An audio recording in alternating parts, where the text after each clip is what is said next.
Fala pessoal, esse podcast é o nosso especial de Natal e nele conversaremos sobre a profunda conexão que existe entre a ideia de Jesus Cristo para os cristianismos e a homossexualidade. Vocês podem achar que isso é papo de bêbado e que uma coisa não tem nada a ver com a outra, mas eu vou lhes mostrar que as duas coisas estão filosoficamente imbricadas, principalmente a partir das sutis diferenças que existem na língua grega antiga. Se você curtiu a proposta, se inscreve no canal, ativa o sininho, curte e vem comigo. E se você preferir ouvir este podcast em uma plataforma de áudio, o link está na descrição. Vamos começar este programa falando sobre como uma parte do pensamento ocidental encara a homossexualidade. Existem muitos argumentos contrários a esta forma de afeto e sexualidade, mas um deles em especial tem uma base filosófica pseudo-naturalista. Trata-se daquela ideia de que na física a eletricidade e a atração entre os átomos ocorrem por causa da atração entre o positivo e o negativo, e os polos opostos se repelem. Alguns ainda usam o exemplo do ímã para referendar tal posição.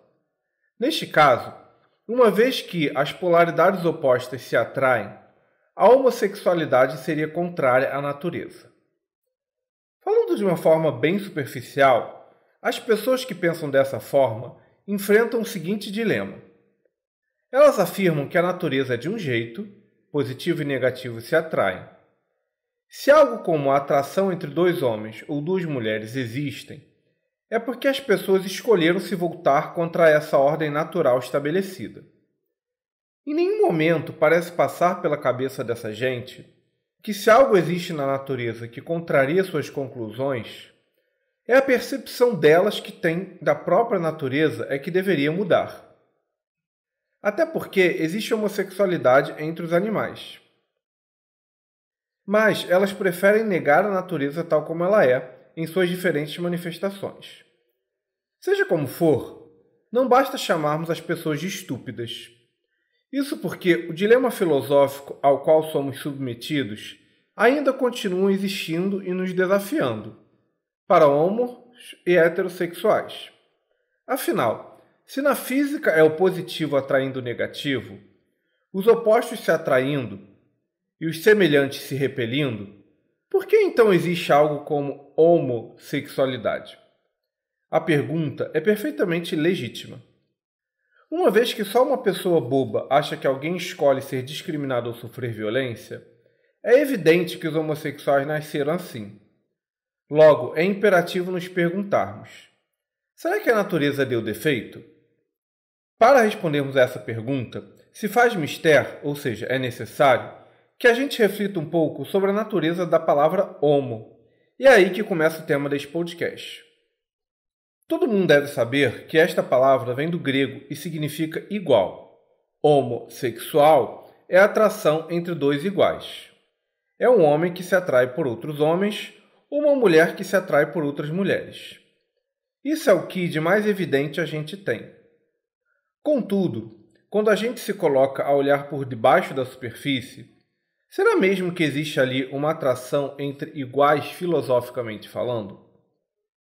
A questão é que, especificamente no que se refere à sexualidade, quando olhamos as relações homoeróticas com mais atenção, essas duas polaridades continuam existindo de muitas maneiras. Há os que desejam penetrar e os que querem ser penetrados. Há os que desejam fazer sexo oral e os que desejam receber. Há os que são mais dominadores e há os que são mais dominados. E mesmo no que se refere à personalidade, há os que são mais afeminados e os que são mais masculinizados em diferentes graus. Há os que são mais extrovertidos e os que são mais introvertidos, e assim sucessivamente. Isso significa que aquilo que a gente se acostumou a chamar de uma atração homo, ou seja, entre iguais, é muito mais uma atração entre semelhantes do que entre iguais. E aqui entra um debate ainda mais interessante. Mesmo no quesito biológico, dois homens não são exatamente iguais. pessoas do sexo masculino diferem entre si no quesito personalidade, compleição física, tamanho e formato do pênis, da bunda, da altura, da cor da pele, da forma do cabelo, dos gostos sexuais, etc. Ou seja, dois homens não são exatamente polaridades iguais, mas sim semelhantes. Como exemplo do que estou querendo dizer, o melão e o pepino são da mesma família de vegetais. Eles têm sabor e textura semelhantes, mas eles não são iguais. Quando a gente fala de dois homens, nós estamos falando muito mais de corpos semelhantes do que de natureza iguais. E aqui, o mais interessante é que quando há polaridades exatamente iguais entre dois homens, quase sempre não rola sexo ou uma relação. Este é o caso de dois gays totalmente passivos, por exemplo. A ironia da coisa é que, de alguma forma, a dinâmica das relações entre semelhantes obedecem em algum grau a essa coisa de polaridades que se atraem ou se repelem.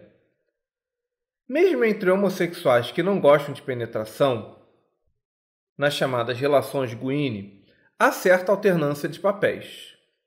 Então, assim, se existe essa coisa de polos opostos na natureza, eles também se reproduzem nas relações ditas de polaridade igual. Só que isso é mais subjetivo e demanda certa sensibilidade para perceber. Seja como for, é importante termos algum cuidado nisso que eu chamo de forma legislativa de ver o mundo. Em primeiro lugar, seres humanos não são átomos. Se positivo atrai negativo assim dessa forma tão simplista, então se eu tiver pensamentos positivos, eu necessariamente atrairei coisas negativas para a minha vida? Bem, já dá para perceber que as coisas não são bem assim, né?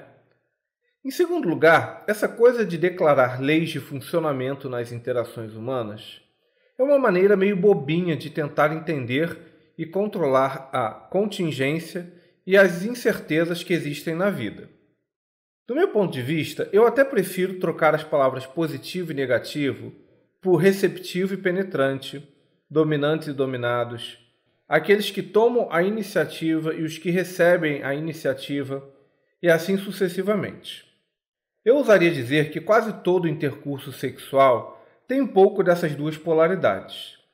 E, inclusive, elas podem até se inverter, como no caso de mulheres heterossexuais que gostam de penetrar seus parceiros e homens heterossexuais que gostam de serem penetrados. Contudo, esse será um tema de um outro podcast. Até aqui, o que eu quero pontuar é que a atração homossexual ela não é exatamente entre iguais. Essa igualdade se dá apenas na superfície. Dois homens são apenas semelhantes entre si, mas não iguais. E a palavra grega que designa semelhança não é homo, mas homoi. Até aqui, vocês podem estar se perguntando, tá, mas o que isso tem a ver com Jesus Cristo, cacete? Então, a diferença entre igualdade e semelhança, ou, em outras palavras, a distinção entre homo e homoi, é a chave de toda essa discussão. Pode-se dizer até que essas duas palavras fundaram toda a nossa civilização. Mas como? Bem, se vocês quiserem saber mais sobre isso, dá o like, se inscreve no canal e ativa o sininho. Foi? Então beleza. Por mais controversa que esta afirmação possa ser, o que a gente chama de cristianismo é o resultado de longos debates teológicos ocorridos nos primeiros séculos da religião cristã, principalmente na Igreja Católica. E foi em especial no Concílio de Nicéia que aconteceu algo muito profundo. Para quem não conhece, a cidade de Nicéia fica na Turquia, e lá ocorreu um importante encontro dos padres da primitiva Igreja Cristã. No ano de 325 d.C., o imperador Constantino convocou uma grande reunião de mais de 300 bispos e líderes da Igreja. Eles foram chamados para discutir, debater e, eventualmente, declarar a resolução de uma controvérsia que assolava a Igreja primitiva. Uma controvérsia que alcançava o coração do cristianismo, da missão, dos evangelhos e da própria identidade da Igreja. Apesar de hoje entendermos que o Pai, o Filho e o Espírito Santo são uma só coisa, ou seja, que Jesus Cristo seria a reencarnação do próprio Deus, durante muito tempo havia um debate sobre quem teria sido Jesus. E nesse debate havia um presbítero da cidade de Alexandria de nome Ário, e que negava a divindade de Cristo. Para ele, o Verbo de Deus, ou seja, Jesus, era uma criatura tal como nós, mas antes de tudo criada. Por ser uma criatura perfeita, Deus colocou-o acima de todos, pois sabia que ele jamais pecaria. Contudo, Jesus não seria Deus em si. Esta foi uma doutrina chamada de arianismo, considerada herética à sua época. E vocês podem estar se perguntando, mas o que isso tem a ver com os homossexuais? A questão é que uma parte dos debates que rolaram em Nicéia ocorreram em torno de duas palavras, homoousios e homoiousios. A palavra ousios, em grego antigo, significa substância ou essência. E homo e homoi, como já disse anteriormente, significam respectivamente igual e semelhante. Segundo os padres da Igreja, o ensino bíblico ortodoxo pontuava que Jesus seria homoousios, ou seja, ele teria a mesma substância do Pai, sendo igual a ele. Isso significa que Jesus e Deus seriam uma única coisa. Só que teve quem defendesse que Jesus seria homoiousios. Esse ponto de vista sustenta que Jesus é superior aos seres humanos, mas não é igual ao Pai. Ele é de uma substância similar à do Pai. E houve até quem dissesse que Jesus seria heteroousios, pois ele seria uma substância totalmente diferente de Deus. Isso foi um dos cernes do debate em Nicéia. Uma única letra, a letra I. A essência ou substância de Jesus é homo, exatamente a mesma do Pai, ou é homoi, apenas semelhante a Deus? Bem, como vocês podem imaginar, os bispos em Nicéia concluíram que apenas homoousios se colocava à altura do padrão do ensino bíblico. O credo niceno declarou que Jesus é verdadeiro Deus de verdadeiro Deus, gerado, não feito, de uma só substância com o Pai. E foi essa a interpretação histórica que venceu e ganhou a nossa civilização. É por essa razão que até hoje consideramos Jesus e Deus como sendo a mesma coisa. Foi devido a uma decisão tomada no Concílio de Nicéia e que gira em torno dos diferentes significados das palavras homo e homoi, as mesmas raízes que estão ligadas à ideia de homossexualidade. Naturalmente, contei essa história de forma bastante resumida. Estou deixando na descrição a referência dessas informações. Vocês também podem se aprofundar procurando outras fontes no Google. Seja como for, meu ponto aqui é chamar a atenção para o fato de que, tanto para Jesus Cristo quanto para os homossexuais, dizer que algo é semelhante a uma coisa é bastante diferente do que dizer que duas coisas são exatamente iguais. Por causa de uma simples letra I, criamos toda uma teologia civilizacional baseados na ideia de que Jesus é o próprio Deus encarnado. E, paralelamente, por causa da ausência de uma letra I, muita gente entende que a homossexualidade seria uma espécie de prática contrária a uma legislação divina. Eu não sei o que vocês acham disso tudo, mas, a meu ver, esses debates me parecem fascinantes. Por mais que a gente ignore a filosofia e a teologia, é a partir dessas duas facetas do conhecimento humano que moldamos toda a nossa forma de pensar. Por fim, seja lá qual for a natureza de Cristo, ou seja qual for o mecanismo naturalista que gera a homossexualidade, ainda assim existe uma profunda ligação entre a mitologia cristã e os homossexuais. E por mitologia aqui eu não quero dizer como sinônimo de mentira. O que eu chamo de mito é uma narrativa que estrutura o pensamento, independentemente se os fatos da história ocorreram realmente. A tradição nos conta que Jesus foi uma pessoa perseguida em seu tempo por suas ideias. Foi um indivíduo que se revoltou contra a hipocrisia, a mentira, os vendilhões do templo e ainda assim aprendeu a amar o seu próximo, não guardando rancor em seu coração. Jesus levou pedrada e foi atacado por todos os lados, mas ainda assim perdoou as pessoas, pois sabia que elas não sabiam o que estavam fazendo. Também disse que ele se sacrificou feito um cordeiro para salvar toda a humanidade. Tanto é que um dos símbolos do cristianismo é um cordeiro. Eu não sei se vocês conseguem perceber, mas essa história tem muita semelhança com a trajetória dos LGBTs na sociedade. Eles são basicamente pessoas inocentes que mal nasceram e já são amaldiçoados. São perseguidos por todos sem nada fazerem para ninguém. E quase sempre as pessoas os sacrificam no altar da moralidade para esconderem seus mais monstruosos excessos.